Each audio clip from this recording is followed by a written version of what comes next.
Good evening, everyone. Welcome to Knowledge and Relationships. This is your boy M3, and tonight I have Chris, the Blooming Ebony, with me. Feel free to say hello, Chris.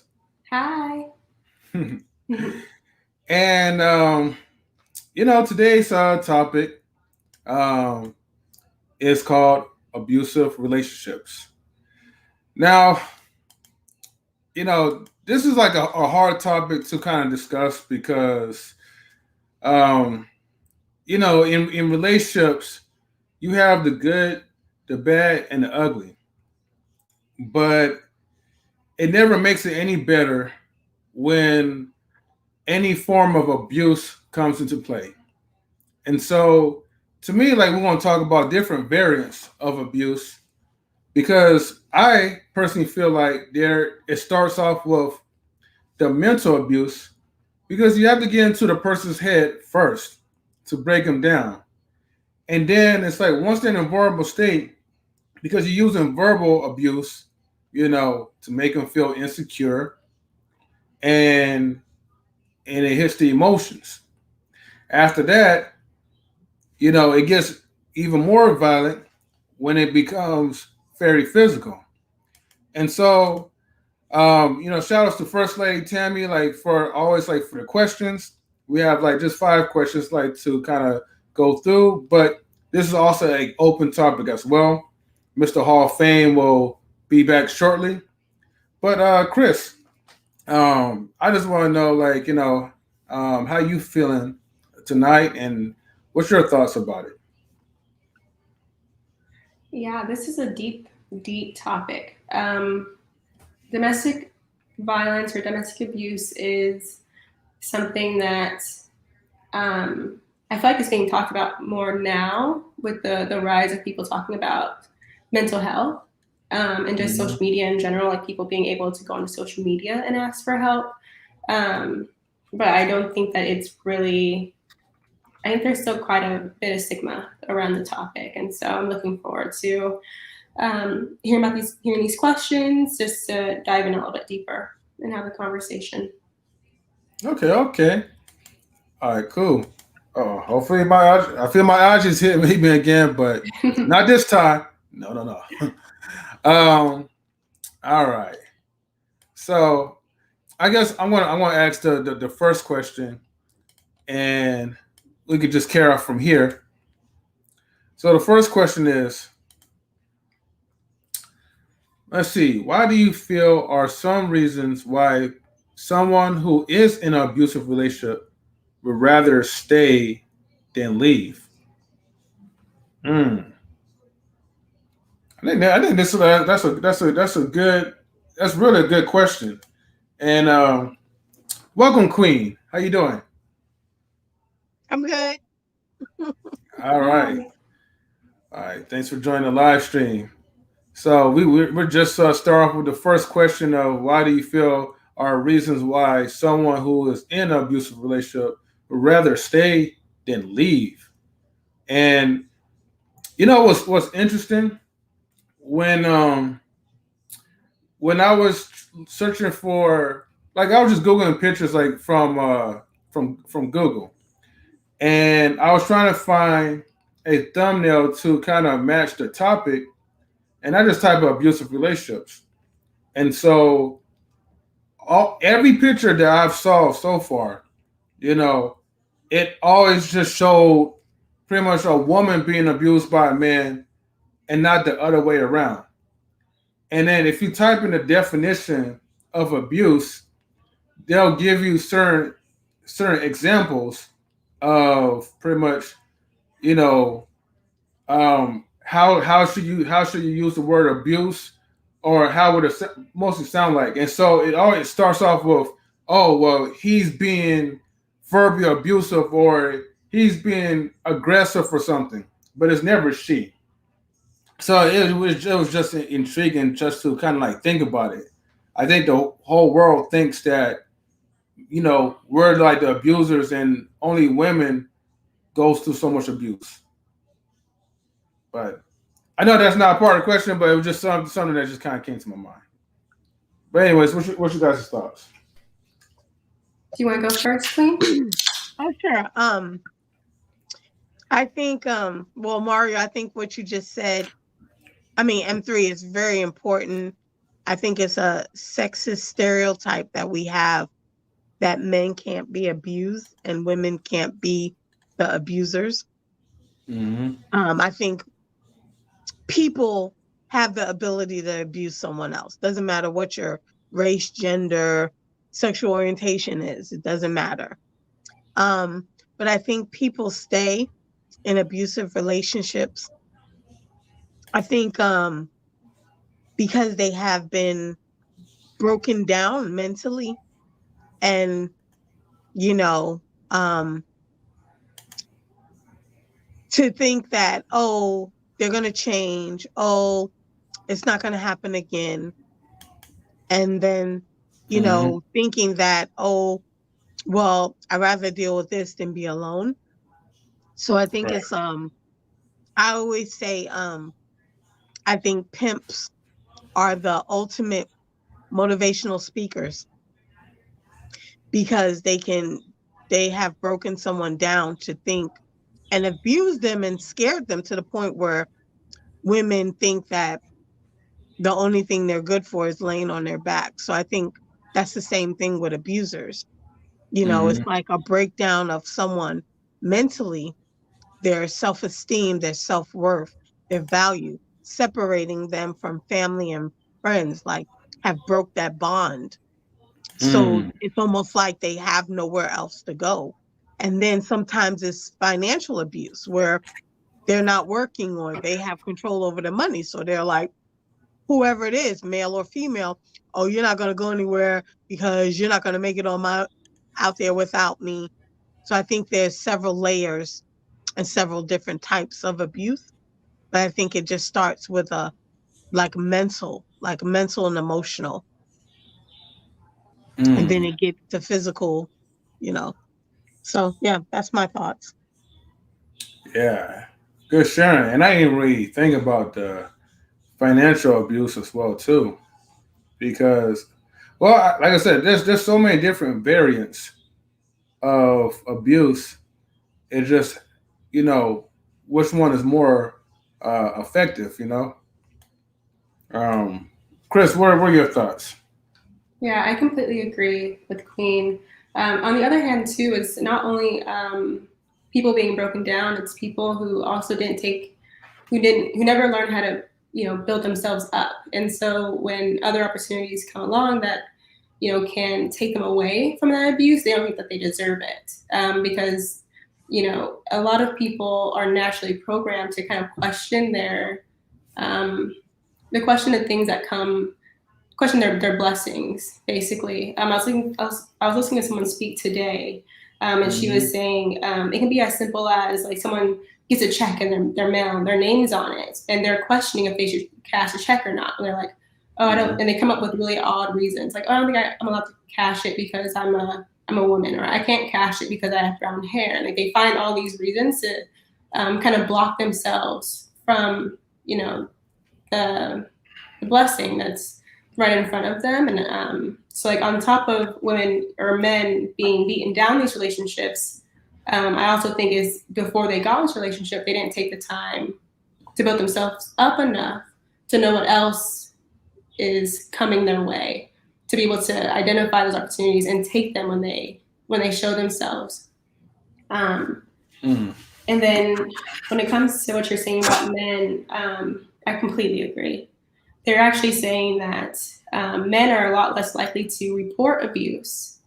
And if men were to report abuse, it could be almost equal to the amount of reports from women.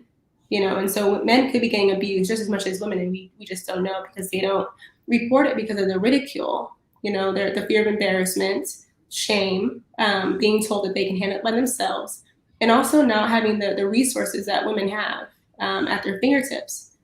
um, and so I completely agree with that. And I think a lot of men stay because they feel like they can take it. They feel like, well, Mm-hmm. I'm the man in this, and so there's nothing that she can really do to hurt me. And so I think it's just an endless cycle. Yeah, I definitely understand that part because I think most of us will say, well, we can toughen up. That's what we're taught. We're taught to like take hits, take adversity. So like if a woman's like slapping us or having a temper tantrum, ooh, excuse me, you know, we just look at it like, oh, she's just being emotional, and there's no harm into it because she's supposed to be like the weaker partner. But abuse is still abuse. But unfortunately, as you said again, before, um, there will be like shame and ridicule. If a man says like, "Oh, I got beat up by a woman," how often will the cops and other people will laugh at that man and call him a punk, you know, or say things that sounds very emasculating. But for a woman, a man could just step on her toes, and then the media will just be all on him. First Lady Tammy, how you doing? I'm doing okay. I had a long day today, so yeah, I was tired. So Yeah, I hear you. You We had all to had get our a cup long of days from coffee. work.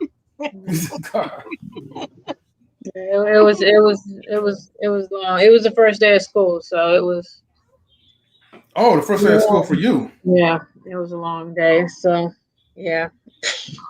Oh man, okay, I hear you, man. Look, First Lady Tammy putting in that work, Mm, but I'm glad that you're here, mm, even as tired as you are. mm. And we have KC. Wait, do I look Hey, tired? you do, but you look good. Being, it's that good tired. That's all. Put You your worked shades hard. on, girl. Put your shades on.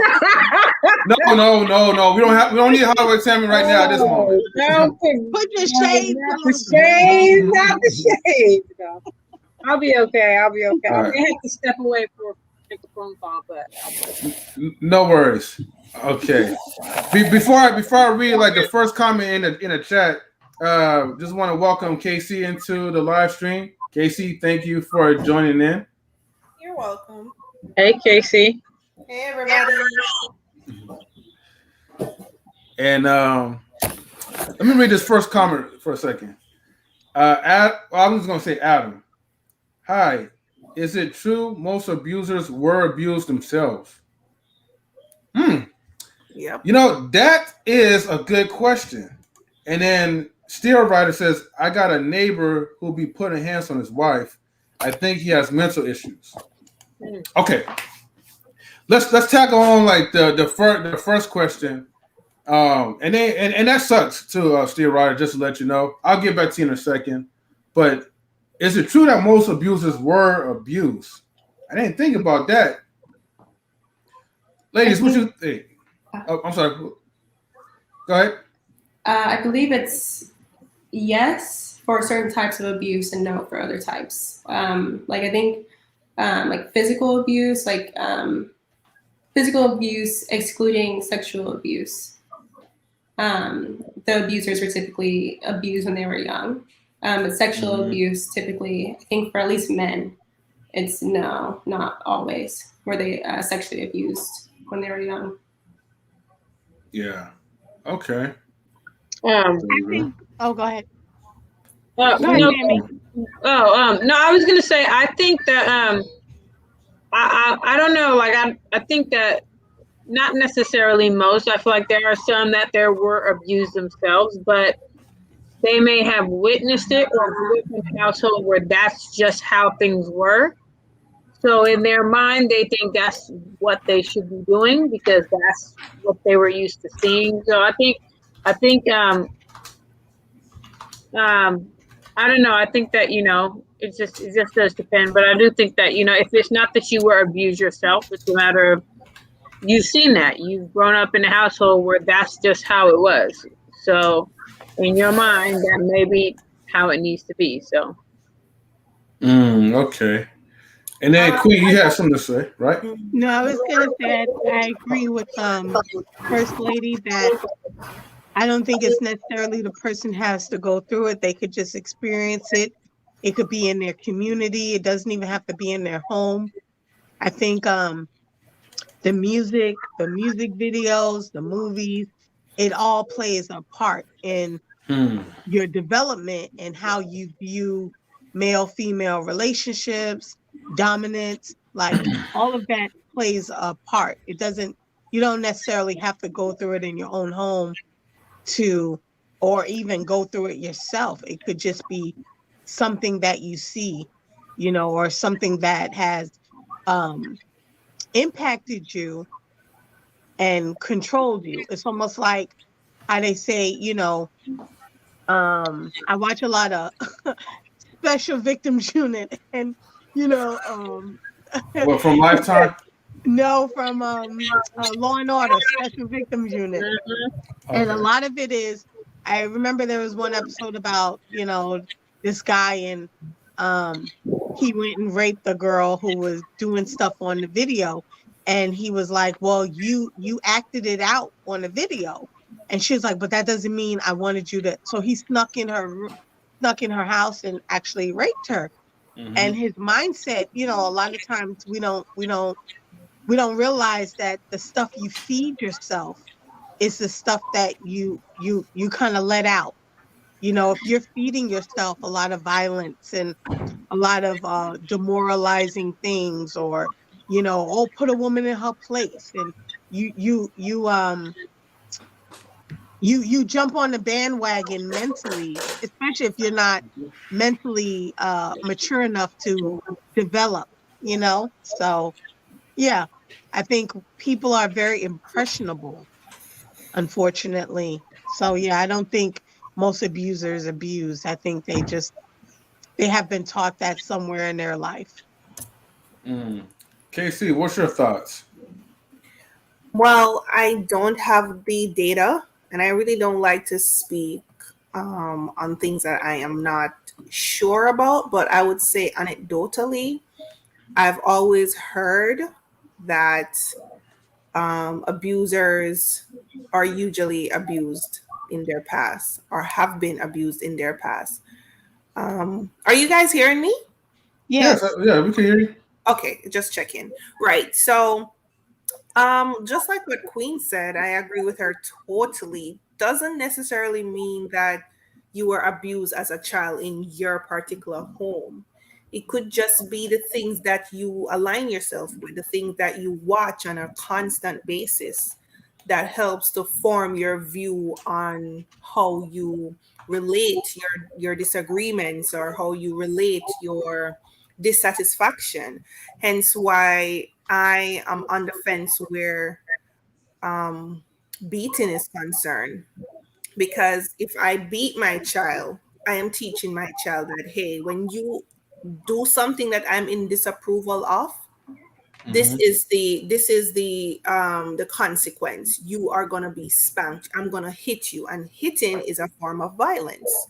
So you're automatically training this child to think that, okay, when he or she doesn't get his way, then the natural course of action is to hit, or to use force, or to use violence.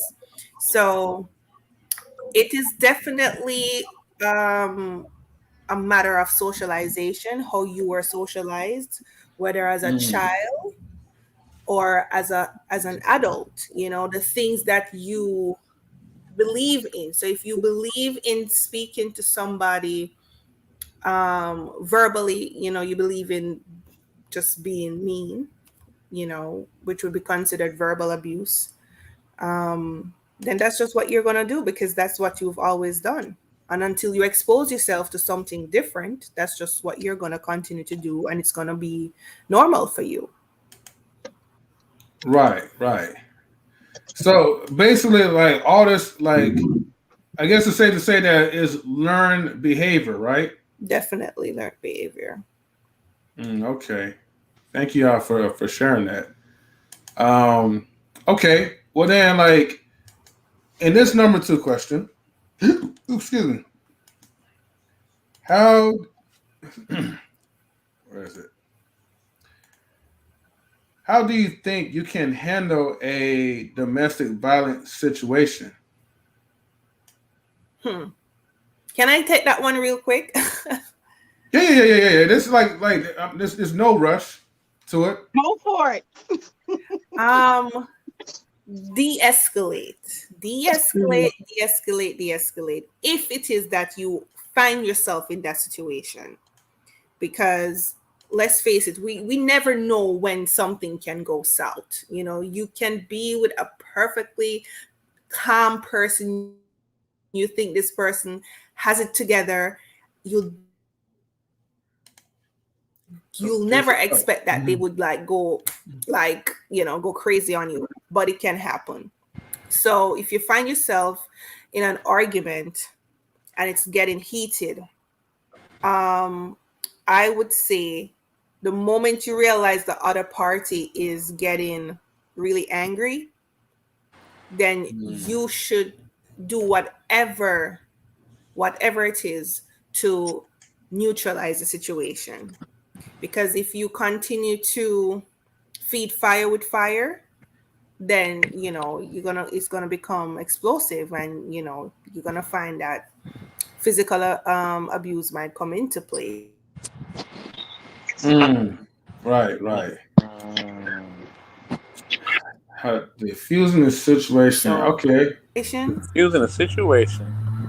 Mm-mm-mm. there was a glitch in the feed. Hello? Yeah. No. We We can hear hear you. you. Yeah. Okay. Okay, I think I wasn't able to hear you guys. Okay, so I'm hearing you guys now. So I'm saying I'm not sure if I was answering the question. No. Um, You No, you answered did. it. You did. You did a great job. You Yeah. did. okay. No. You answered it pretty well. And Okay, I we wasn't have sure if I went off course. No, you're good. no. It made sense because like you mentioned about de-escalating the situation, and not hello, Myra. And not everyone thinks to like, okay, what can I find a way to de-escalate it? So I Mm, guess like in examples, like if you said that person was getting angry, find a way to try to basically. I know I'm probably putting words in your mouth, but basically try to find a way to keep the situation in a calm mm-hmm. type of level. Right. But like I Hey, when you're in that once you experience that situation, are you going to continue to stay in that relationship, or are you going to try to find a way out? Exactly. Yeah. M3. What's up, What's going whole on? thing? What's going on? First Lady Tammy, what's going on, girl? I see it. You got the shades on. I see it. I see it. Mm-hmm. You know what I mean? Queen, I see you in the building. Casey, what's going on, homegirl? You know what I Hey, mean? Yeah. Chris, what's up? Hey, Myra, what's going on? Hello. Yeah, you know what I Mm-hmm. mean? We all up in here. What's I going just down? What's got going into a down? big fight with my sister, so I'm just trying to listen for now. Okay, okay. Abusive relationships. Mm-hmm. I think a lot of times, that happens because that person who's being an abuser doesn't like themselves. You know, anybody that's abusing somebody does not like themselves, and that's the one thing we got to keep in mind. You know what I'm saying? That person has issues which need to be dealt with. Whether law enforcement needs to get involved, whether they need to get some therapy or whatever they need to get. You know what I mean? Um, so that it doesn't get violent or somebody doesn't lose their life. You know what I mean? So um, that's the one thing to always keep in mind. That person that's being abused does not like themselves. We got to keep that in mind. You know what I'm saying? So I just want to make that point in this argument. Um, and for the person that's being abused, you can always get out. Never feel like you're stuck. I don't You know think what I mean? that's true that a person doesn't like themselves because what Okay. it is to me, because I just got into the conversation, I think that a person has been abused so much. It's not that they don't like themselves. They've been abused so much that they don't know nothing else. So it's not like they come in like loving themselves because that's not what they have never been loved in the first place. So they don't know how to love themselves. You know what I mean? Mm-hmm. No, I wasn't talking about the person being abused. I was talking about the abuser, the person that's doing the abusing. Oh, the abuser. Oh, the Yeah, abuser doesn't love themselves. there you Oh, go. okay. Yeah. Sorry, sorry. I thought you were talking hmm about the victim. No, no, no, no. For the The- victim, I was saying that you can always get out. You can always find a way to get out, and there's always resources for you to get out. Whether it's housing, family, whoever, friends, whoever, you can always get out. You can always find a resource to get out. Don't feel like you got to stay stuck in that situation. And that's all I got to say for now. mm. But what about the? But that is a good point to really think about, right? Because a lot of people will normally judge um, the person who's being abused, well, the victim, because the victim chooses to stay in that relationship for various reasons, knowing it's not really a healthy one. And so judgment does come into play, whether they think the person loves themselves or if that person is very weak. And so I don't really have an answer to that part when gossip starts to kind of, erupt. I'll say And something about my for my case that I've been abused all my life, right? And I'm on SSI. I went I got sick at 17. I got to hospitalized. So I developed a mental illness where I can't even think straight, right? So I'm under SSI. I literally have to I can't even work because I'm on mental health under the government gives me money. I get SSI. That is not enough for me to live by. So I live in a situation where I'm being abused all the time, but it's not like I like it or anything like that. I want out and stuff. And it's not easy. Not like, oh yeah, you can find somewhere. Who's gonna open a house? Yes, you can find a place, but it's not that easy, like it sounds. Like, oh yeah, somebody's gonna open a door where a person is already sick. Nobody wants to live with you because they're like, this person has issues. I mean, who wants to live with somebody who has issues, who's been abused, that has a lot of therapy that they need to go through? And it's like, not anybody would just open the door to anybody. Yes, you can go somewhere where it's like homeless and all this. This is, I mean, the situation could be complicated. okay, I hear you. Um, I mean, anyone? Hmm? you could. How can I say this? It's not easy. Trust me, I've had plenty of family that's been abused. You know what I'm saying? One of my parents was actually abused. You know what I'm saying? A lot. Throughout their childhood and as an adult, and I actually seen them being abused. You know what I mean? So I'm not going to get into the stories because it's too personal. But it's not easy. You're right. You know what I'm saying? So I never said it was easy, but I was saying that even though it's not easy, you can still get out. Yes, you can. You don't have to Yeah, pay. but where am I gonna go to? But yeah, let me finish. Let me finish. Okay, Now, yeah. but with that being said, um, the person who's doing the abusing, or the person that's being abused, yes, they may be being judged or whatever, but the thing that happens is that that person probably has a history, like you were saying, Myra, of being abused. Hmm. So probably conditioned to feel like this is normal. You know what I mean? Or sometimes some person can And they can have no type of tools for the world. No yeah, type of tools. All you yeah, could do is eat and survive. Put it that yeah, way. yeah. But sometimes that person, the mind is so their mind, their emotions, and their spirituality is so messed up that they allow somebody to abuse them. And sometimes they Yeah, they have don't somebody even get that educated. They don't even that, get Well, educated. hold on, Myra. Hold on. they've had somebody that Don't finish. so much that now they're allowed to impart physical abuse on them. But abuse is not just physical; it's mental and emotional first. It's mental and emotional first. That person is being manipulated and used mentally, emotionally, and spiritually to believe that this is okay, and it's not. That's why. Mm. Go ahead, Myra. You can rock. No, I was just gonna say, like for instance, we never had books in my house. I never read. I never knew how to read until I was probably 20 something. People who are abused, who have drug problems in their house, people are using drugs. They're not thinking about education, school. You can't even get. All you're gonna say, what am I gonna eat today? Am I gonna get hit today? Am I gonna like? You're not. You can't go as far as like. You need help. And if these people are not connected to a church or like good friends, and especially you're living in a bad neighborhood where everybody's family is the same way, which you might not believe, but you guys probably live in good areas and stuff. But it really depends on a lot of stuff. It's like a lot of stuff to it. It's not like just imagine growing up not being able to read. You're in the world. You're like, where you go to, just go to the street. You don't know the name of the signs. Like, it's a lot. A lot of people do not know how to read. You don't think so, but people do not know how to read. I know a lot of people. Yeah. Hold on, I think Casey has something she want to say, and then I'll go to Queen because I see your mic's off. You're on.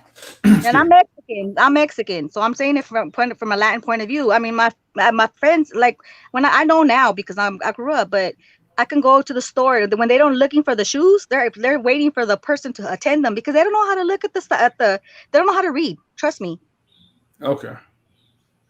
Mm. Hold on for a minute, Myra. Casey, you have something you want to say? You can probably Um, piggyback off it. excuse me. Right. First up, the person who is in the abusive situation has to want to leave that abusive situation. So it's a choice. Mm-hmm. You have to decide where you want to be. So even if you surround yourself with a lot of toxicity and a lot of abuse and a lot of negativity, there's TV, there is, there's media, there is, if you do happen to go to school, there are other kids who, might be from different backgrounds, who, might not have life like you, who can teach you something. It's all about exposure. So the moment you are exposed to something different that is better than your current reality, that should spark something in you to say, hey, I want better. I want a different life for myself. This is not it. And then you get onto the road of trying to change your situation. It might not be an overnight thing. It might not be something that is going to be a walk in the park, but it's achievable, you know. I was from a background myself that was less than ideal, and I recognized it at an early age, and I started to do things that would take me out of that situation, and until I'm totally out of it now. So um we can either decide to make excuses or we do something about it. And I'm not saying doing something about it is going to be an instantaneous thing. It takes time and it takes work, but the first step towards changing your abusive situation is acknowledging that you're in an abusive situation and having a desire or an intent to get out of it. Good one. Good one. Um. Okay. Well, before I go to Queen, right? Let me say this. Like, what about the ones? Here's the thing, because I know, like, I definitely agree with you that is a choice, right? But what do you say to like the women who had a good man, a person like who was really like he really had his stuff together, you know? He would have provided you with everything that he could around the world, if you asked for it. But the only problem was is that maybe the person was too nice, too kind, or too boring. So then it's like you leave that relationship to be with someone who is far worse than how you was treated. Mm-hmm. How do you talk to women like that that comes from an almost perfect relationship to this right now? Um, M3, is that for me or just everybody? Well, I mean, it could be anybody could answer, but I Um, was yeah. So go ahead. the thing is, we all make poor choices, and we have to live with those choices, as hard as they may be. So, for the woman who was in a good relationship, she might not have recognized that it was a good relationship because she didn't have anything to compare it to. So, she took it for granted. Mhm. Mhm. So, upon leaving that relationship, that is when reality is going to kick in because now she's going to realize what she had and the fact that she has lost it because maybe this gentleman moved on and get married and is no longer interested in her. No, she has to live with the cold hard truth that she is gonna have to live with that decision, and it's gonna hurt because you're coming from something good and now you're in this crap. So, all you gotta do is just work on yourself. Take a moment to just work on yourself, work on your issues, Mhm. and go back to the drawing board and just get it right the next time. The next time you meet somebody who is good, um, count your Mhm. blessings and work on your relationship instead of, playing the field because not all of us are lucky to have a second or a third chance. Right. I Preach. also think, could I say something? I think like also compatibility, because like if you're not compatible to that person, if they're boring to you, it's because either you're not compatible in some certain way. If they don't understand, if you're bored, it's because sometimes you have your own issues and they don't have enough issues to have gone through in their own life, and it bores you. And you being having drama is because you have gone through a lot and they can't understand you. And sometimes you're so used to the drama that you need another person that excites, that brings that, like, understands more of what's going on in life. So And sometimes people, basically, dysfunction attracting dysfunction, and if you don't yeah, get the yeah, if you you don't can't get the be mhm. yeah, one is compatibility, and the other part is if you're dysfunctional, like you're not used to calmness. You're like, oh my god, there's nothing happening here. That could be another part of it. Yeah. Okay. Let me get to Queen. Queen, I know you have something to say. Well, according to the National Coalition Against Domestic Violence, Mm-hmm. um, 1 in 3 women and 1 in 4 men have experienced some type of physical brutality against each other from a partner. And most situations, what Casey was referring to, when some people don't have the luxury of getting out, is that sometimes, like I said earlier, it's not so much as a behavior that just starts with a physical Mm. situation.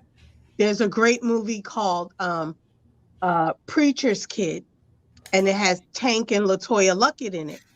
And you know, in the movie, Tank is plays a young man who is controlling and abusive, and Latoya Luckett plays a young girl from the church who wants to be in this film or this stage play. parents didn't really want her to go, but she goes. And in the movie, he does little things to break her confidence down. And one of the guys in the movie, I forgot the scene. I'm gonna try to find it. And the guy, one of his friends, says, "Why are you doing that?" And he was like, he said, "I'm, I'm, I'm, I'm almost like," he says in a way where he says, "I'm training her to be what I want her to be." Ooh. And so he'll do little things, and she was like, "Why?" And he was like, "Well, you didn't do this." And then, so, "Oh, you want me?" So it's crazy. That's why I'll say it again. I think pimps are the one of the best motivational speakers, because they train and they break someone down to the point where they become nothing, like almost like a blank slate. And I'm becoming what you want me to become. One, because I was never taught love, yes, but sometimes that's not true either. Sometimes young ladies or young men come from very loving, nurturing homes. It's not always that statistic that, oh, I was abused my whole life, so I'm gonna jump in this abusive relationship. That's not true. I've seen it. I've helped in various whatever experience over the years. That's not always the situation. And a lot of times when women try to leave, um, that's when things can go even crazier, even to the point where they die. I mean, there was a situation, the girl was on Oprah Winfrey show, and she left her abusive boyfriend. He didn't want to take no for an answer. She had a restraining order against him. He showed up to her job, poured gasoline on her, and set her on fire. So, I mean, it's not Oh that wow. simple. There's never a cookie cutter answer as to, oh, if you're in this, just do this. Or if you're doing this, just do this. A lot of times, most violence escalate when the person is trying to leave. That's when I it think gets really crazy. I think those people are sociopaths or narcissistic people, Well, they're broken people. which is They're broken, narcissistic. broken people. Broken people hurt hurt people, and that's unfortunately the society that we live in. Violence is glorified, whether it's sexual, physical, emotional, financial. These things are I'll be right back. glorified. We watch it, we listen to it in our music, we watch it on TV, you know, even lightweight some cartoons. Abuse is glorified, you know. They're all I mean, broken. look at something as simple as Tom and Jerry. They literally are trying to kill each other every day, but it's a children's cartoon. So we're you know what I mean? Like, we're taught abuse and violence every situation. But if you don't have a serious support group around you, you get caught up in it, That's you true. know? I don't, And I that's don't the think problem. I don't think all hurt people because I'm hurt and I've never hurt people. I don't hurt people. I didn't say all hurt people hurt people. I just said it's just something that happens. There are statistics out there. I didn't say you know. Yeah, no, I'm just You've hurt, saying. we've all hurt people in different ways. It Different doesn't ways, have to be exactly. Yeah. it doesn't have to be physical, it doesn't have to be verbal. We've all did something to someone and caused them pain. Everyone has.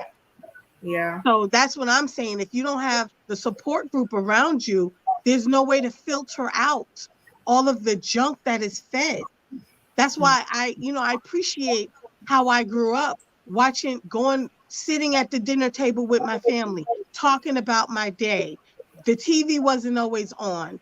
You know, the World Wide Web wasn't really on popping like that. We read books, we traveled together. I think there was things that happened, but still I was also taught differently, you know, and it was Yeah. around me and I saw it. So, And I think that's where like some people who have not experienced like what do I say? That's what there's a lot of things that like a person can be like complete, they can go to school, they could have a good life, like you said, be loved, nothing went wrong, but because they didn't have that experience, the things that when the traumas, like where the relationship is not good, because at first it's wonderful, it's like, oh, they'll love you and give you gifts and put you on top of the world and all this and that, because they're slick, they don't just come at you like violent. No, they're really nice. They'll give you everything you want, everything you need to hear, everything you need to. And then once they get you, when that's when they turn it around. That's a narcissist. They turn it around and then they just boom, they kill your confidence. And little by little until you're nothing and you depend on them and you don't like a strong person is not really like not even expecting it. You're like, what the heck is this? Like, I don't understand. Okay, so I just want to say a couple things. So the first thing was in response to the question where it said, how would you handle, a domestic violence situation? I do think that it's very easy to say what you would and would not do when you haven't been in a certain situation. So, but it's hard to know exactly what you would do if it happens, because what you say you would do, that may go out the window once you're in that situation. So I feel like a lot of times, people say, oh, I would do this or I would do that, but without actually knowing what you would do, I think it's more of what you would like to do or what you would prefer to do rather than what you would, because it's hard to know what you would do until that situation happens. Just like when, if you're in a relationship with somebody and you say beforehand, if I got cheated on, I would just leave. And then you end up in a situation where you're getting cheated on and you stay, but you said you would leave if you were in that situation. So it's very hard to say what we would do as far as being in a situation until that situation happens. Then then you would really know. Also, I do think that when somebody goes from a relationship where the person was just treating them like a queen and being the best kind of person, then they go to somebody who's not. It is like some of you guys are saying as far as the dysfunction, being with dysfunction, because if all they know is these relationships where people are hitting them and abusing them, and then they meet this person who's not doing any of that, for them that abuse equals love. So when they have this guy who's treating them right, for them they don't recognize that because that's not what they're used to. So they're going to go to what they're used to because that's what they've been around all the time. It's interesting because I was in close to an abusive situation, but I had the peace of mind to get out of it before, when I saw the beginning signs. I got out of it before then because I'll say this in code, so the mention it. So my sperm donor, everybody knows what a sperm donor is. So when I found out that there was a bun in the oven, I actually was going to leave. Like I was considering leaving because there were things about his personality that were coming out that I didn't really care for. And so we were in the car one day, and I at this time I didn't know that there was a bun in the oven. We were in the car and we were driving. I think he was driving me to work, and he was talking about his cousin and how his cousin was in prison, but his cousin got out and he got fired for no reason. And I was trying to tell him that, he doesn't really know the reason why his cousin got fired. He just knows what his cousin told him. And he got pissed. I had some books on my lap and he slapped the top of the book hard enough for me to feel the pain. And he was like, why the F did you say that? No, and he was just yelling at me. And I've never been yelled at. Like my mom, she yelled at me before, but I've never been yelled at in that way, ever. And I kind of was just thrown off because I wasn't expecting it. But it scared me because I've never been in a relationship with anybody that has done that. And so I didn't know what to do, but I had to go to work. So I was at work and I worked at a preschool time, and I went in the back where the playground was. It was my lunch, and this guy came up with flowers, and he was like, and I was like, oh, those are nice. And I was like, who's those for? And he's like, these are for Tammy Walsh. And I was like, oh, so, and they were from the sperm donor, and they were like apology flowers. And so for me, I don't accept apology flowers in that manner, because for me, it just reminded me when Tina Turner was in the movie where like he beats her and then he gets her a gift to apologize. Like, for me, that's how it made me feel. And so, when I had made the decision about us not being together, um, he had said to me, "Oh, I'll never do that again." And I Yeah. feel like that's something that you can say, that you'll never do it again. But that's the thing, is that when you did it, you probably didn't expect that you were going to act that way. So you don't know what's going to cause you to act that way again. So to say, "Oh, I'll never do that again," you don't know that, because you don't know what's going to trigger you to do something like that.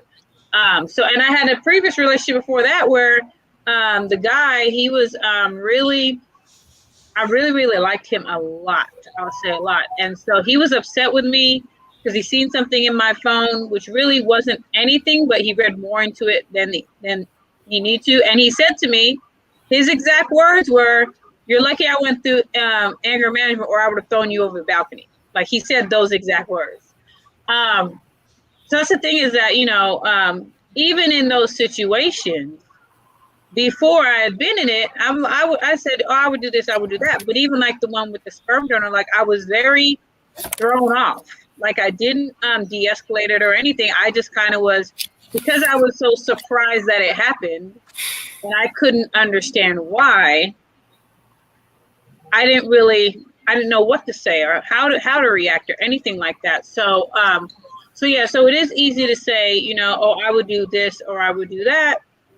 Until you're in that situation, because it's hard to know. And so we think about the things that we would like to do, things we'd like to say, but the reality is, when that actually happens, it could be a completely different story. So so that's what I have to say about that. So anyway, sorry. Yeah. Sorry, I had to step away for a little bit because our pool was over flooding, so I had to take care of that situation. Let me Hopefully I uh, didn't miss anything too much. let me say this. Let me say this real quick. You know what Hmm. I'm saying? For the men out there, for those who think that putting your hands on a woman makes you a man, it don't make you a man at all. You know what I mean? You're just being a coward. If you feel like your woman isn't giving you the respect or the love that you feel like you need, communicate that to her. And if things aren't changing, then you need to get up and leave. You know what I mean? But putting your hands on her is not the answer. It's not the answer at all. You know what I'm saying? Not the answer at all. And for men, they have to really see that. If she catching an attitude, she acting a certain way, listen, that shows you that she's not the person that you need to be with. You know what I'm saying? That's showing you right there. She's showing you the love and respect that she has for you. For you to cross that line, you're not having respect for yourself or for that person. You know what I'm saying? You're not showing love to that person. Because you think about controlling them, that you're controlling the situation, but you're not. You've actually lost control in the situation. You actually allowed your emotion to make you do something that's disgraceful, that's idiotic, and that can cost you your freedom and can cost you your life. Because what if a family members get involved and they want to take you about this world? You're gonna be thinking about something different then. So definitely keep your hands to yourself. And for the women too, keep your hands to yourself. You know what I'm saying? No adult should be putting their hand on no other adult. If you don't want hands put on you, don't you put your hands on nobody else. Exactly. You know what I'm saying? My mom always told me, boy, Hmm. don't let nobody touch your face. You got a handsome face. Don't let nobody touch your face. I don't care who it is. Really, So, you do? oh Lord have mercy. But yeah, you know what I mean. If you don't want to be treated like a man, don't act like a man. Don't put yourself in a situation. Don't be swinging on men and trying to fight men and hitting him and coming at him with a baseball bat and stabbing him. Because some women will do that. They'll try to stab you on some thin line between love and hate type stuff. Try to hit you with a baseball bat, hit you with a frying pan, all type of stuff, man. You got the psycho chicks out there too who like to rumble. You know what I'm saying? And if you a man, you know what I mean. The best thing to do is run.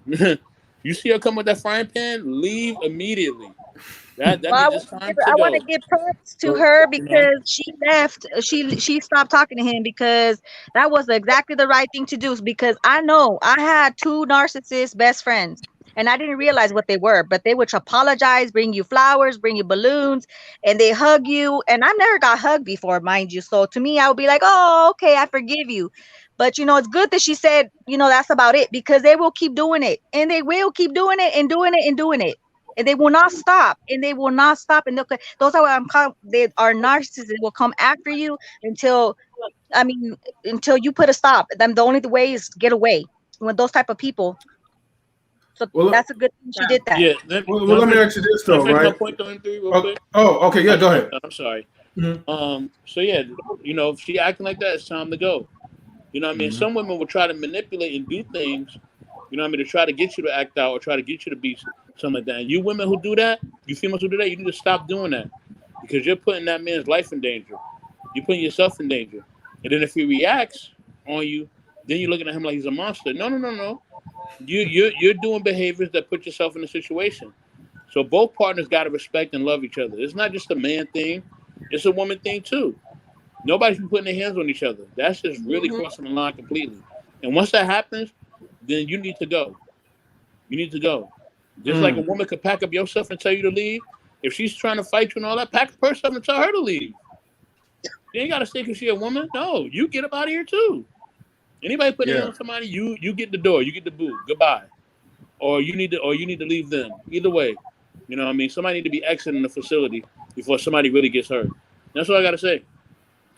Let me ask you. Oh, I'm sorry. Go ahead, Chris. Oh, I just wanted to add to that because I think one thing that's being spread right now is that men are like men like high testosterone men are the violent ones. But really, what happens is when a man has too much estrogen, that's what makes him violent. So it's actually when a man becomes too feminine because men are supposed to have 10 times the amount of testosterone as women, and women are vice versa, 10 times more estrogen. And Mhm. actually, with men, what happens is when they have more testosterone, it actually makes them more cool, calm, and collected. Like Mr. Hall of Fame was saying, like that's how you should react in those situations. And actually, for some men, they have so much estrogen. And the link is often to men who grew up in with unhappy mothers with a absent father. It makes them emotionally distressed, and because they feel like they can never make their mother happy, because their mother has to work all the time. She's really high testosterone. So testosterone in women makes them feel really overwhelmed because they don't handle testosterone well. It makes them depressed, makes them overwhelmed. The young boy, the son, feels like, oh, I can never make her happy. So then he goes to the world thinking I'm not good enough.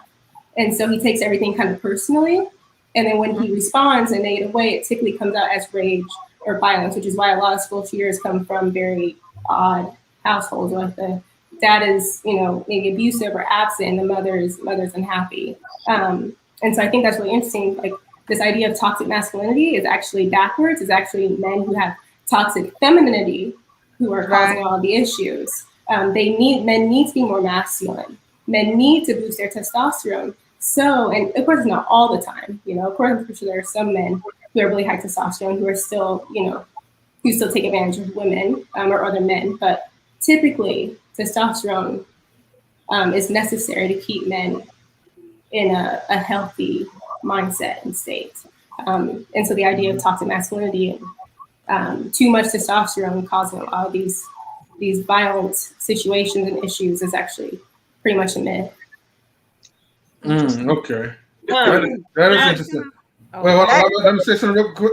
Wait, hold on. Let me say something real quick. Um, I think like for like a mother and son like relationship because like and unfortunately like this is more on the black community side because like there's absentee fathers, high testosterone mothers, and more estrogen, boys like around, other young men. I think it becomes like a learned behavior because I feel like that's how like young boys become more violent growing up. Because as the mother gets highly stressed, maybe like abuse comes into play. You see like a lot of emotions, and you're so used to how your mother handles these situations. when you're so used to having a unstable mother handle these type of scenarios um in a different light as opposed to like what a stable dad would probably do, then that's what you probably feel like, oh, this is what makes me tough. This is what makes me strong if I'm loud and I'm super expressive.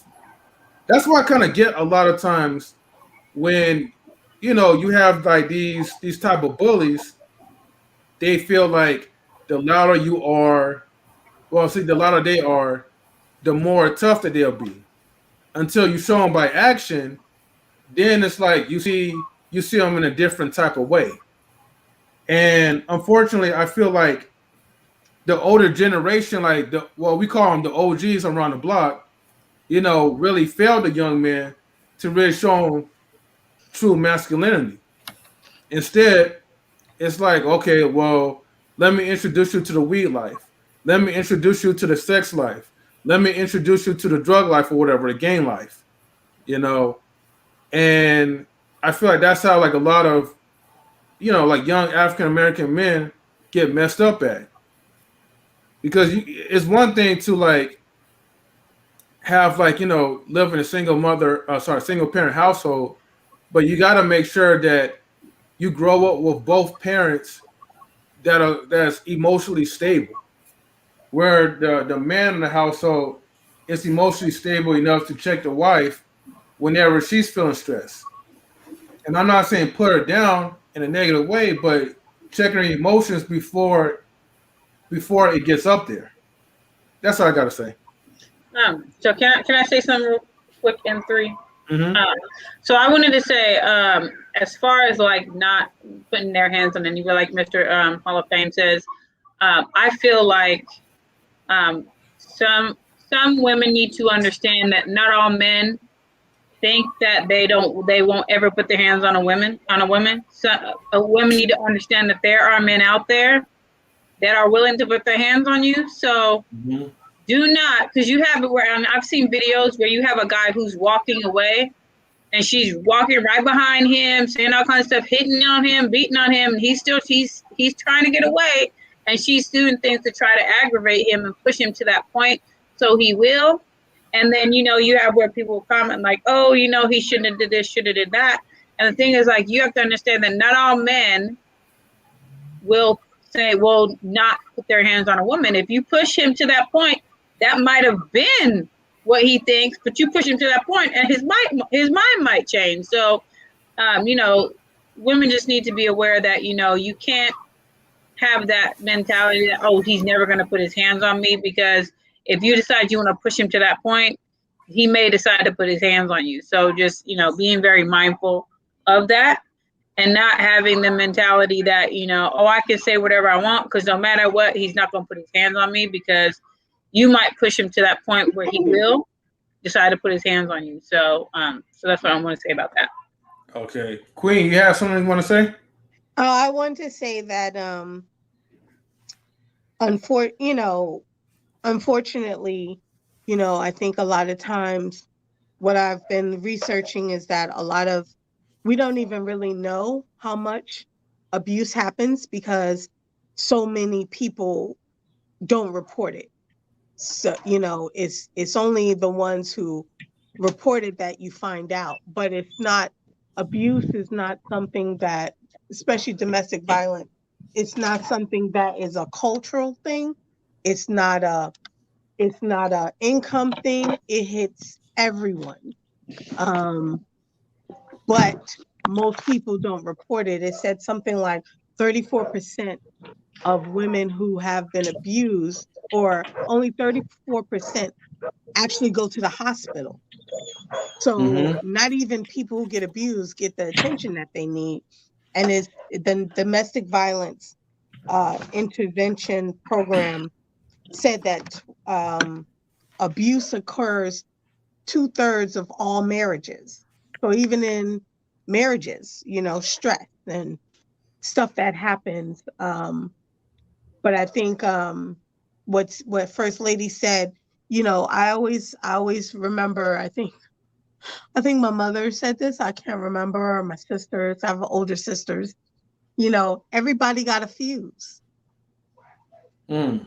Everybody's wick and they candle got a fuse. Right. And you don't want to test and see how long or how short Hmm. someone fuse is. But if you keep testing it, you will figure it out eventually. And I think that's the hard thing is that, I've seen, you see those videos on, oh, women, there was a young girl on a bus and she spit and punched the bus driver in his face. And, Oh man, I and, remember that. and he said to her, he was like, you want to act like a man? I'm going to treat you like a man, you know? And, it's unfortunate because no one came, if you watch these videos, no one came to the men's aid and said, yo, stop messing with him. Another female, they only came when he put his hands on her. And I remember I was on a bus one day and there was a young dude on a bus, and there was these, I want to say they were probably in their 30s, girls, older women, and they were just, he had his radio a little loud and they were calling him names. They were mixed race, they were different races. And he was like, man, just leave me alone, just leave me alone, right? And Hmm. so one of the older women got up and was like, you know I'll do this to you and do this to you, and doing stuff. And he was like, ma'am, I'm not gonna put my hands on you, I'm not gonna put my hands. She was like all in his face. And I had just worked too many hours at work, so my Hmm. fuse was done. So I got up and I said, you're not going to put your hands on him. You're going to put your hands on me, because he's trying to show you that he don't put his hands on women, but I'll put my hand on another woman. So get out of his face and leave him alone. But there Yeah. was so many people on Oh, the bus see. Yes. that didn't do anything. It was so many people that just didn't do anything. And he was like, thank you. I said, no, that's okay. I said, I respect you. You're a young black man. You trying to be respectful, but thank you for not feeding into the stereotype that they Yeah. wanted you to feed into. Mm-hmm. But I was just like, and I said to the women when I got off, before I got off the bus, I was like, you if you're going to push the wrong person and you may not wake up, so keep playing Oh. yourself, because every man is not going to walk away from you treating him like he's beneath you. I don't care how old he is. Yeah. You need to. So I think, when you look at that, it's staggering that so many women don't come to the aid, or like, no one comes to the aid and say, come on, man, just walk away, or blah blah blah.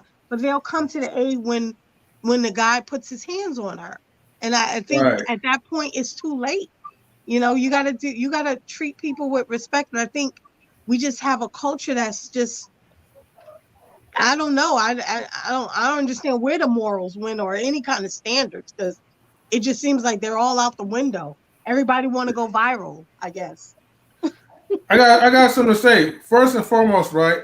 Thank you for standing up to that brother. Because it would have escalated into like a serious situation. I could only imagine that. But one thing I want to point out, right? Because you know, as much as women, need their protection and always claim they want to feel protected by their man, but men want to feel protected as well too True. in these situations, in these scenarios. We don't want to be, the worst case scenario is for people like us to ever be in a corner where we have no choice but to defend ourselves. No man want to really put their hands like on a woman unless you're a really sick beta bastard, you know. But other than that, especially like when you're at a place of work and you're trying to be cool, calm, and collective, and you're having this person that scream at you, cussing or spitting, I'm like, I feel like it's the due diligence of the people around, the women or other men, I guess, to step up and say, look, you can fight me instead of fighting this guy, but I'm not about to have this guy lose his job. Period. Yeah.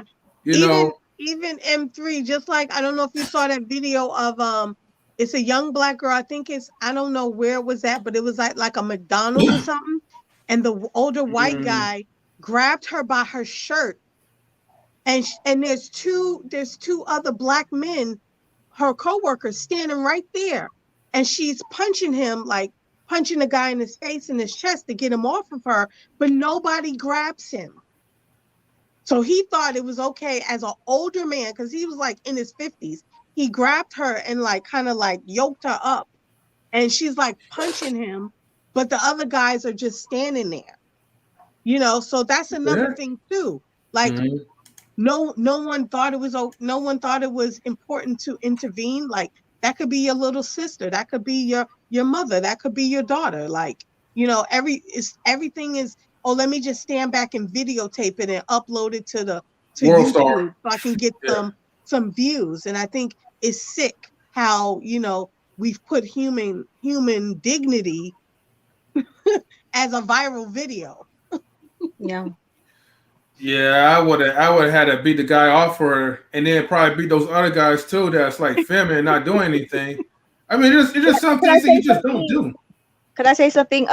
So always like, well, my boyfriend, my ex-boyfriend, for instance, he came from a very abusive family. I mean, he had anger problems. He used to punch walls when I met him, like with his fist. He tried to commit suicide to kill himself because his mother was that bad. I mean, I was afraid to date him and everything.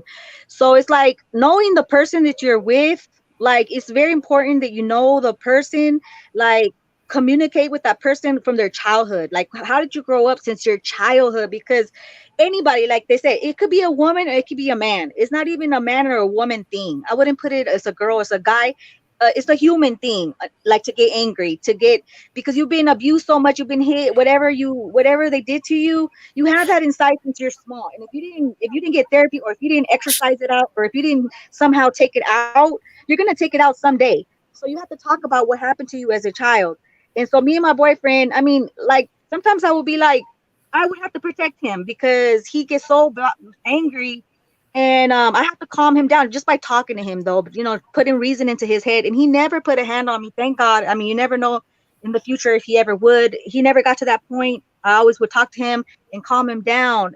But it's like that's what I noticed, that violence, I mean, you cannot beat violence with violence. I mean, I know people say, yeah, you gotta, but you, like, I would just talk to him and hug him and be like, don't do it that way. You don't want to go to jail. Why are you going to go to jail? Why are you going to end up in jail defending somebody? Because he did try to defend people at times. But it's like, you know he was a good guy in a sense. People are just like we said at the beginning, people are hurt, and they hurt people. But we have to know who we're with, and emotions come at any time. It could be a good person. I'm a good person. I just got into a fight with my sister. I was ready to knock her out right now, but I stopped myself. But emotions are like that. I mean, it's the thing about emotions. You never know when somebody's going to trigger you that. So you have to just remember that we are humans, and anybody is love. As much as you can love, you can hate. And that's why love turns into violence and killing, or killing turns into love. But it's a matter of just like you, like learning not to push anybody to that level. Always stay down, like love, not get them to the point where they're so you have to get it violent. I say everyone has a limit to anything, Yep, yep. But let me ask you this, and this kind of ties into this, but Empty, what's let me just expound okay? on something. Oh yeah, go ahead, Casey. Yeah, Queen said something, and I really wanted to pick up on it. Oh, okay, yeah, for sure. Yeah, she mentioned something about each of us having what was the word she used? Like a limit. A Fuse. Thank Yes, you. yes. So she is so right when she said that. And I've always believed that. I never use the word fuse. I use like a threshold. We all have our thresholds and or limits. And anger is a part of the six universal emotions, and we all have it, be it male or female. And I think it's unrealistic and unfair to expect a guy to not express his emotions. And sometimes we women can really push them to their utmost limit. So I wouldn't write a guy off if maybe he flipped maybe once, depending on the situation. And it really comes down to self-control, and all of us don't have the same level of self-control. So we really have to look into that. I mean, I know, Mhm. and I think Myra was speaking about knowing the partner that you have, Yeah. because if you know your partner's weak points, then you will know how to avoid them. So that's why it's so important to learn yourself and learn the person that you're with, so you can avoid these trigger points, because we all have trigger points. We all have Mhm. our little areas of insecurity, and it's, if you're a caring, loving partner, you would want to invest your time in knowing what these trigger points are in your partner and to stay clear of it, right? You shouldn't be trying to push your partner to get angry. The moment you see the person getting angry, then you de-escalate the situation. So that's just my take on that. Yes. Yeah, thank you for sharing that one. I think that's definitely like a good like food for thought. Um, Excuse me. actually, Yeah, I he was would. kind of talking. Oh, go, One of, wait, go ahead, Myra. one of the things he would talk about his anger, and he would say, "Okay, Myra, if I ever get mad, let me walk away. Don't follow me, because that's not a good time for me to talk. I need to walk away." And so whenever he told me that, I kind of, he would tell me clues about what he would have to do, need to take a walk, or what he needed. Usually I would be like she said, I would just ask, before it happened, like when he's not angry, I would ask him a lot of questions, like, about, his triggers, like how'd your mom treat, what did they, what, when they, how his mom treated him. And then when I heard how she screamed at him, I would not talk to him like that. I would try to talk to him with respect. If she would, treat him like a little boy, then I wouldn't try to treat him like a little boy. I'll be like, whatever she did, I would not do what he did. And I would remind him, I'm not your mom, I'm your girlfriend. I'm not trying to be like your mom. I want to help you, not like you aggravate the situation, like she said, just escalate it and try to understand what the trigger is, because it's not only like it's gonna disappear, like avoid it, but it's like work it out, where I got him to work it out where he can look at it and be like, oh, it doesn't bother me no more. Now I understand why my mom did that. I said, she cares for you. She's asking you where you at, because he used to bother her when she called him, and where you at, blah blah blah. She's like, she's getting into my life. No, she cares about you. She just wants to know where you're at. You're her son. And I would explain to her as a woman what her concerns were, because sometimes men don't understand. But and then I got him to love his mom. Yeah, I think like that's the part where like communication kind of like ties into it. The same thing that he's communicating to you and say, "Hey, do not get close to me because I'm in this angry state and I don't want to take my frustrations out on you." Mm-hmm. Same thing if his mom communicate to him, "Hey, I'm doing these things is because I love you, but not only because I love you, but I worry for you." Mm-hmm. Mm-hmm. Yeah, I'm going to get to the number three question because I want to ask everyone, what's the best advice for someone in a domestic violence situation?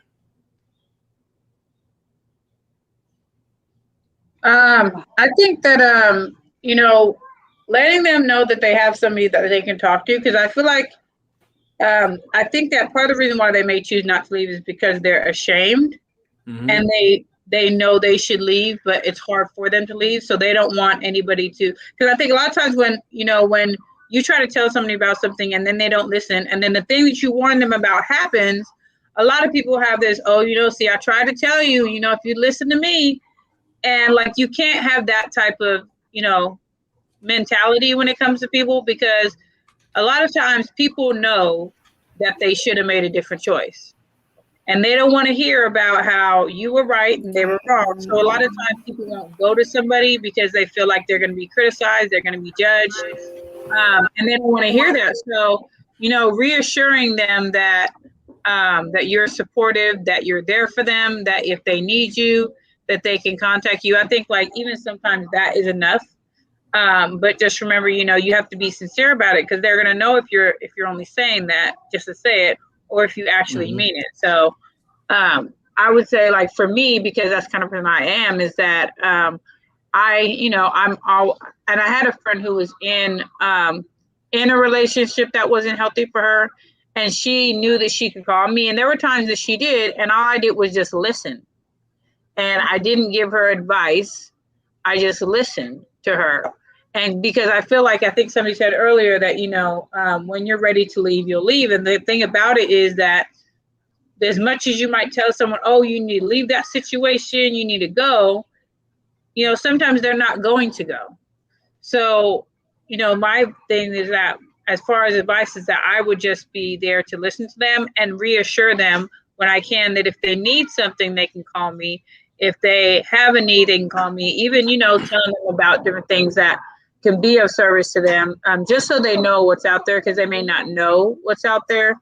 But knowing that they have somebody that if they need to, they can go to that person, I think is a big, big thing. Because some people, like I said, don't have that. Some people, especially when, if it's, the older people or, people that you may consider as friends, what kind of friends you have in your life. If you have the ones that's gonna, criticize you and tell you, well, you should do this and you should do that, and the next thing you know, well, see, I tried to tell you, if you don't listen to me, it wouldn't happen. Like, why didn't you leave when I told you to leave? It's like I said, like they don't want to hear that at that time.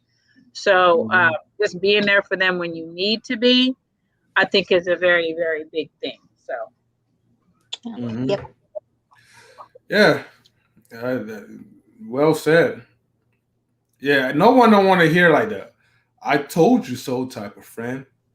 I And I would, think also I would, having oh, Wait, hold on, emotional. Myra. I think Queen Okay, said something. okay, okay. I would tell a person to, make your plan to leave. Like sometimes just walking away is not the safest for you, or if you have kids, um, leaving while the person is at home is sometimes worse.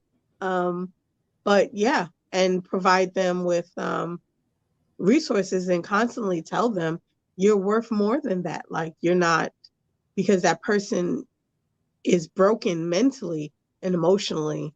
So, and I was reading, I forgot where I read it, but it said that if you stay, it's kind of like if you stay in a situation long enough, it's almost like it becomes familiar to you and you don't know nothing else. So it can be also become a learned state of being, the abuse that you are in. So it's not always easy to just pack up if you pass that threshold of, oh, this is a red flag, let me get up out of here, you know. But I would just say make a plan and provide them with resources. Like there are a lot of resources out there. So yeah, that's it. Okay. Yeah. Thanks for sharing, Queen. I was Um. just gonna say, like, as far hmm, not, I don't know about like that because I never been, but as far as like maybe having, like she, like, I can't see because I can't see her name, but what she said about having a friend to talk to. That is very good. Like along the way, having a couple of friends that you're telling them how your relationship is going works because, like for me, I have to have a reality check of what's going on because when you're like in love, you're like your brain goes out the window because you're so in love, and so you have to have your friends that you tell them, oh, this is how it's going, and then when it's kind of going wrong, yeah, they may be telling you, yeah, get out or nothing, but you don't listen. So when you got that reality check and you call your friend and your friends, and if it's like five friends that you've been telling all along, and they can kind of make you wake up and be like, you told me this about him, and then you told me this about him. Like, why in the heck are you still with him? And then that makes the person realize, because it takes steps to get out because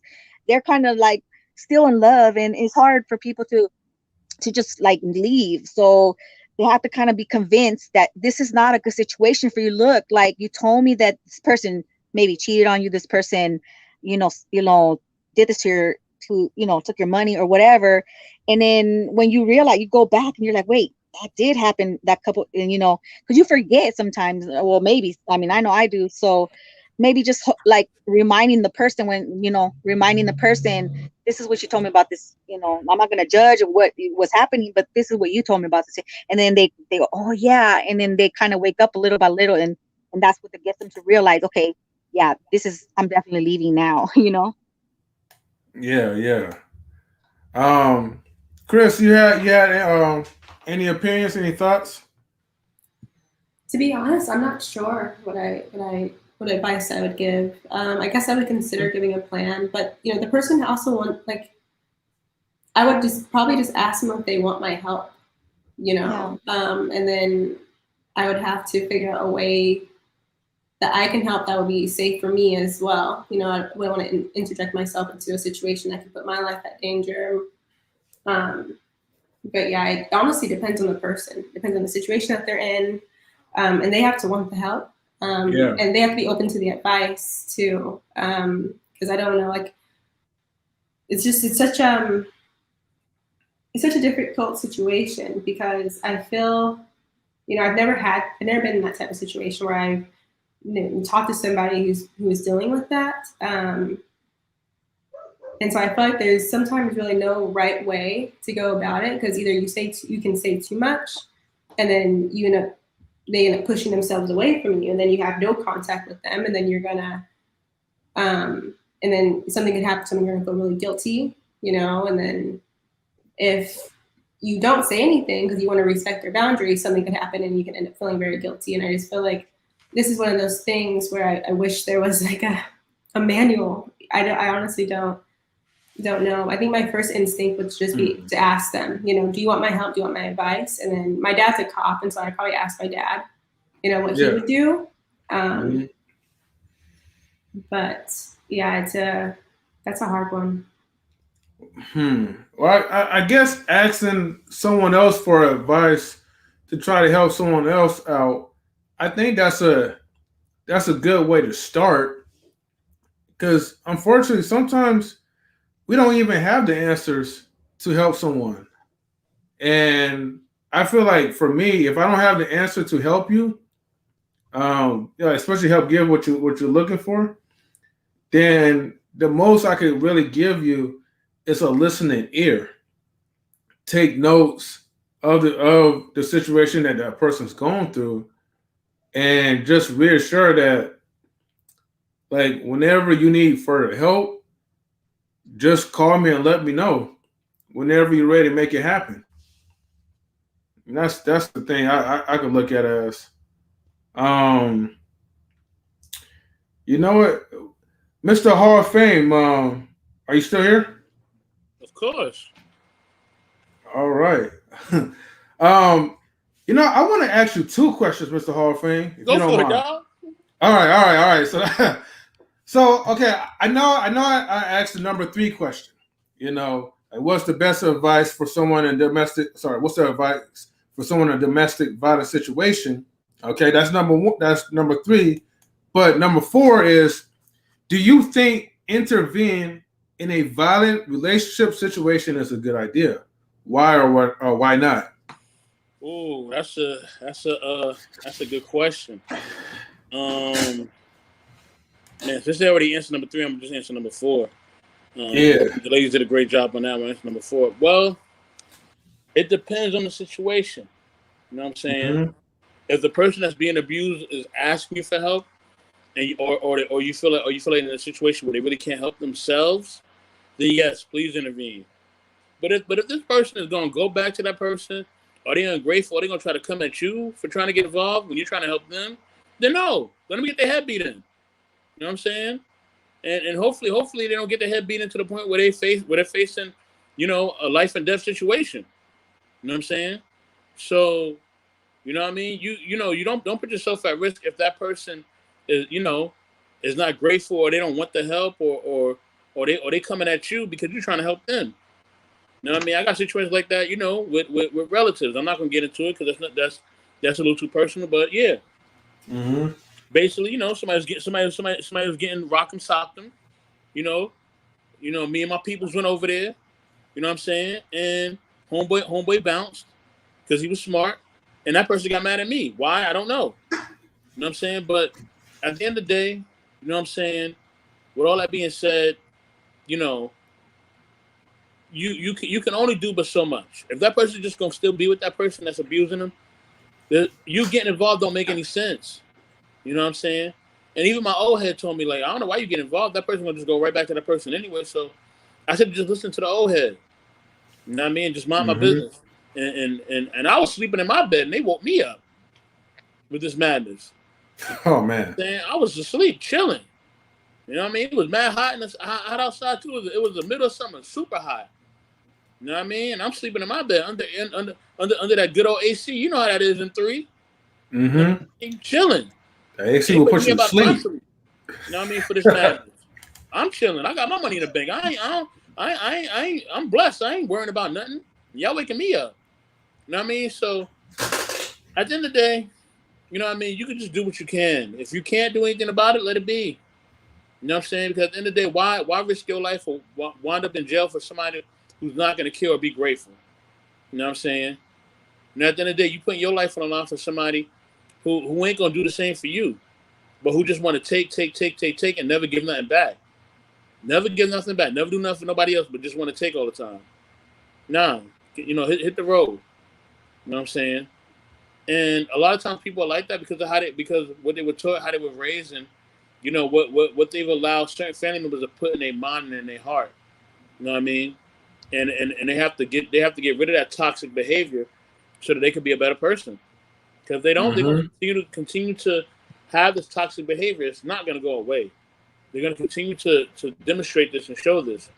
But yeah, if that person isn't grateful for your help, no, don't get involved. But if they need your help and they can't defend themselves and they really are going to be grateful for your help, by all means help them. By all means help them. The only time I would say do it no matter what is if it's a child involved. Now, if it's children, yes, you got to protect the children at all costs. Even Mm-hmm. if the children is being a little bastard, you still got to protect them. You know what I'm saying? Protect the kids at all costs. And that's all I got to say about that. Oh yeah, especially if most of us are mandated reporters. Sure, we ain't got no choice but to call out.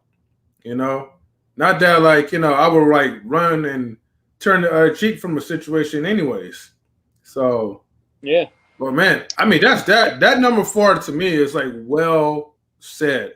Thank you, Mr. I know, Hall but Fame. don't No problem. they have those like shelters that you could send them if they want help. Like I know that they have some type of women if they're well, I'm not sure if men, I'm sure both, but I know for women if they want like to get away from the situation in secret, there's places where they can go and stay and the guy does not know have to know where the person is at if it's like a they're hurting them and they want to get away, and that could be done in secret and nobody has to know. But like you said, if the person's going to go back to them and stuff, it has to be where they really you know want the help and are not going to tell on you or anything like that because it's tricky when the person goes back to the person and then you're just like okay, they just put you in a very very dangerous situation because yeah, so you have to be very careful, you have to be sure,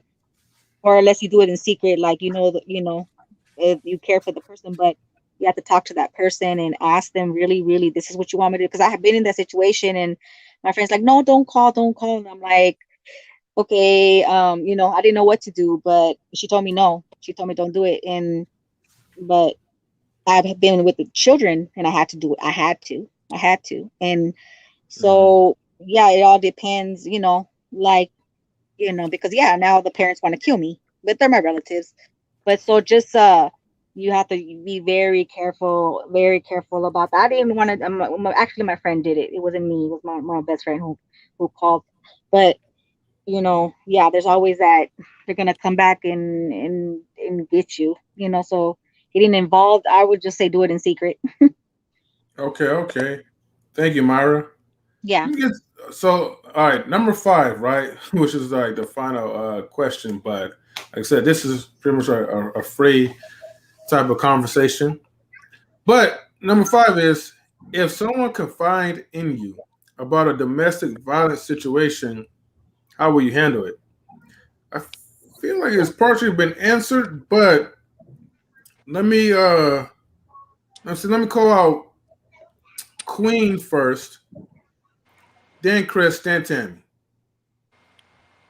Um, I think it depends on what the situation is. Um, if it has to do with anything with me being a mandated reporter, I would definitely say something. Um, you can always call Mm-hmm. 911 anonymously. They don't need to know that you're calling for them. Um, so yeah, I would do something, but I wouldn't necessarily depends if they want they want me to know. I mean, if they want Mm-hmm. me to spread it out or whatever. Yeah, I would do something. I don't know what I'm saying. No, no, whether it's it's what yeah. they whether it's to them or with them not knowing, I would do something. I would not be able to sleep at night knowing that someone's getting hit on or abused and not do something, whether they wanted my help or not. So, yeah. I can relate. Chris. Um, again, I'm not I'm not too sure. I think so. I think I would probably go to some type of expert. I don't know how I'm. If actually being in the situation, I'd probably be a bit more emotional, and so I probably just want to help them immediately.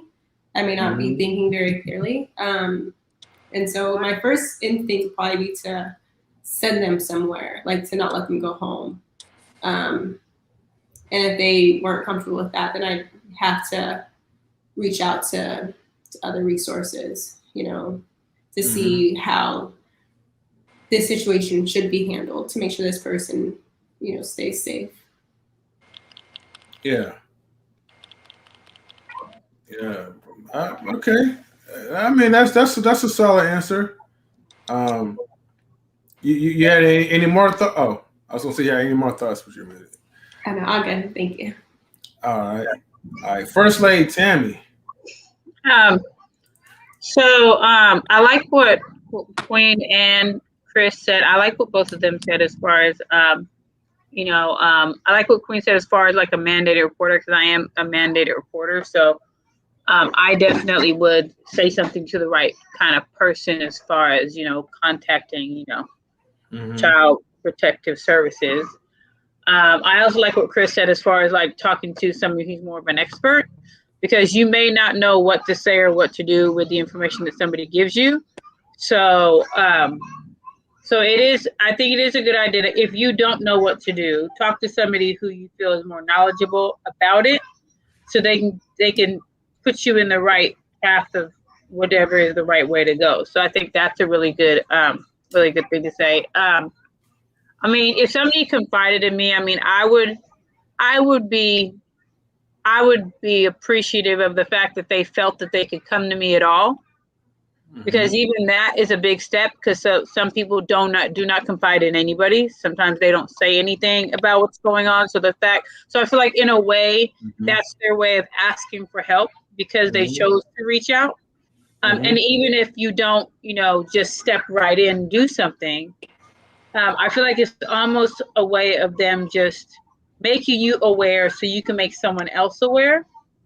Um, but I mean, if they confided in me, like I said, I would probably find if I wasn't really knowledgeable about it, I would do like I said, I would find somebody who's more of an expert in that, so they could point me in the right direction, so I could possibly point the other person in the right direction. But then you also have to be, you have to be mindful of the kind of person that is confiding in you, because if it's the kind of person that this is a pattern where they continue to get in these relationships, and even when people have given them advice in the past, they haven't left. I mean, you could confide in me, but I don't know how much I would do just because I would know that with me doing something, they're going to continue to go back and have themselves in a situation. So I think it's just kind of being aware of who is confiding in you and if there are any patterns that they've shown in the past, um, and then finding the right type of people to point you in the right direction so you can point the other person in the right direction. um, so yeah, so I guess that's what I would do. Okay. Okay. Awesome. Um. Well. we got like all like the questions out the way. Um, so like that's good. I would say this like before I get to like any closer like comments or announcements. I'll say overall when someone is going through something and like you probably see like bruises or you're seeing like clear signs that this person's going through something, but they're not admitting that they're going through a certain type of abuse. Um, Sometimes like it's best to like try to pull them to the side and make them feel comfortable enough that hey, hopefully if it's not too late, if they don't let it prolong too long, just let them know like, look, I'm here for you. I can't fix the situation, but I can help support you whenever you need an outlet, to exit from. That's pretty much all like what you really can do. Even if it's like your family members, you could go through like hell and back to try to defend them. But if they choose to still stay in that situation, unfortunately, it's like their choice, and all you can really do is, pray for them or wish them good hopes that the relationship will just get better and not worse. Um, M3, real quick, I just want to say, and even like with choosing to intervene, you have to Hmm. know that you're taking a risk with Hmm. that, because if you intervene and the person leaves, but then they want to get back with the person, that doesn't happen, if Hmm. that happens, they're going to be upset with you and blame you for ending their relationship.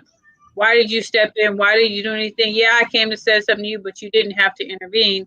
And then the other part is, if they choose to stay, then the person that they're with may all of a sudden not allow you to be in their life at all. So it's kind of, you know, when when you're not really paying attention to the kind of person that where you're dealing with, um, you have to be mindful of that, to not Hmm. get yourself into a situation that you don't need to be in, and putting Hmm. yourself in danger. Because that's another thing, and I don't know if anybody said it already, is that you know um, once you involve yourself in that abusive situation, then you almost become part of it, because that abuser is not only just going to come at the person they're abusing, but now that they're going to come at you too, because you're trying Hmm. to help that person, and they're going to look at you as an enemy like they look at the person they're abusing. So yeah, it's about being very aware and very mindful. So And Mm. That's a that's why great I point. said to do it anonymously. Like you don't always have to let them know you're Hmm. doing stuff to support them. You could just do it behind the scenes. yeah. So Okay, that's great advice, ladies. Thank you, Queen. Thank you, Tammy. Yeah. Mr. Hall of Fame, did you have anything you want to say before we close out? Oh, most definitely, most definitely. Hmm. Spotlight, please. All right. Boom. Yeah. All right. What's going on, y'all? This is your boy, Mr. Hall of Fame Forever 23 on Instagram. MR Hall of Fame Forever 23 on Instagram. You can hit me anytime if you have any inquiries, questions, concerns, or anything about the Knowledge and Relationships platform. Remember, we stream every Monday and Thursday, 5:30 Pacific time, 7:30 Central, 8:30 Eastern. Okay? And please look forward to the ladies' night. Yeah. This Saturday, 5:30. Ladies' You know what I night. mean? Pacific time, 7:30 Central, 8:30 Eastern. The Queens will reign supreme on Saturday evening. Yes, they will. So please, and we got some great content coming up for y'all, some bomb content. So please look out. You know what I mean? Because we here. Hmm. Later, y'all. Let me put the spotlight on First Lady Tammy. First Lady Tammy, I forgot to ask you, do you have a poem that you would like to Wait. read? I did not Oh my come up with a gosh. poem, because today, like I said, I had taken a nap. Didn't even realize I had taken a nap till I woke up and looked at the clock, and it was 5:45. Um, yeah, it was the first day of school, so I had a very, very long day today. I got up earlier today than I've gotten up in a while. So yeah, so I didn't write a poem. I didn't intend to write a poem because my day was a little too long for me to be writing any poetry. So yeah, but yes, I'm looking forward to the ladies stream. It's going to be amazing. We have some Yeah. amazing ladies that are going to be on that stream, so you definitely do not That's want to right. miss it. Yeah, We have some yeah. hot topics we gonna be talking about. So yes, so definitely some amazing people are gonna be on that stream with amazing insight and perspectives. So definitely look forward to being a part of that. And for people that are gonna tune into that, my Instagram is First Lady Tammy 916. There's no spaces, it's all one word. I don't think there is any spaces with anybody's. I don't know. But anyway, so yeah, so First Lady Tammy 916. All right. Or yeah. No space at all. You're right. Mhm. Okay. We put the spotlight on Queen. Queen from Queens, right? Yeah. Right. Yeah, I'm looking forward to the women's podcast on Saturday. You can follow me on Instagram at Queen2K21. And yeah, look forward to chatting it up with our awesome women, and we go from there. All right. Thank you, Queen. I want to give a thanks to Chris, the Blooming Ebony. Hi, thanks for having me on again. I feel so welcome to this community, and I'm super excited for Ladies Night as well. That's going to be so much fun. This week's topic, I think, is going to be really interesting. But yes, if you'd like to follow me on Instagram at the Blooming Ebony, spelled the way it is in my little name there, and also on YouTube at the Blooming Ebony as well. Thank you. Yes, follow her on Instagram. And I also want to give a shout out to like our special guest. Thank you, Myra, for joining in to the live stream and giving your insight, your input to it. We really appreciate you for joining in. Anything Mhm. you'd like to say? I think like well, I guess what left on my mind, just sometimes uh being in relationships and that are abusive, the fear of people not speaking up, sometimes people are so afraid to speak up and people end up dead, you know what I'm saying? Like, so I'm proud of what I did. I'm not gonna say it was the best thing to do, that I had to call child protective services to my own family. I'm saying it right here because nobody, it's for my family, but like my at the long run, my nephew grew up. He's independent. He's living on his own and all that. And my family mad at me and all that. They want to kill me and all that supposedly. But I think like sometimes like you gotta do you know like you can't let the fear stop you because there's a lot of people being abused. There's a lot of people really, really being hurt. I mean, I saw him get so abused and I couldn't be quiet. I couldn't. And a lot of people wouldn't do it. They wouldn't speak up because everybody knows. It like say the whole family knows or whatever. And it's like, okay, something bad could have really happened, and I couldn't be quiet. And it was kind of done in secret, and kind of I think they know it was me. I don't know, but like I just think like sometimes out of fear people don't speak up, and a lot of things happen. And I know it's not everybody's responsibility. It's nobody's responsibility. The other day they were choking a little dog on the bus. And I spoke up and I told the girl, you know what, you're choking your dog. I tried to tell the bus driver, he said it's not my problem. This little dog was screaming, dying on the bus. And nobody wanted to speak up because they want to say nothing. And the bus driver said, it's not my problem. I don't care if it's a dog. That little dog was like hanging on a choker. He had him like on a cord. She had him on a cord, and he couldn't breathe, and he wouldn't do nothing about it. And so out of fear, people don't speak up, and things. Poor dog. I just didn't know what to do. I didn't know what to do because I didn't. It was a quick thing. I got off the bus. Try to tell the bus driver, but just like don't be afraid sometimes. Like I'm glad with what's a queen. When she spoke up over that guy that was gonna get. He could have got violent on that woman. He could have turned around and just flipped and she did rescue something bad from happening. You never know. You know what I'm saying? Sometimes you just Yes. gotta speak up and not be afraid. Okay. Thank you, Myra. Thank you. And let me go ahead and zoom myself real quick. And so, um, thank you so much for tuning into Knowledge and Relationships on YouTube. Uh, Please, if you're new to the channel, subscribe to my YouTube channel.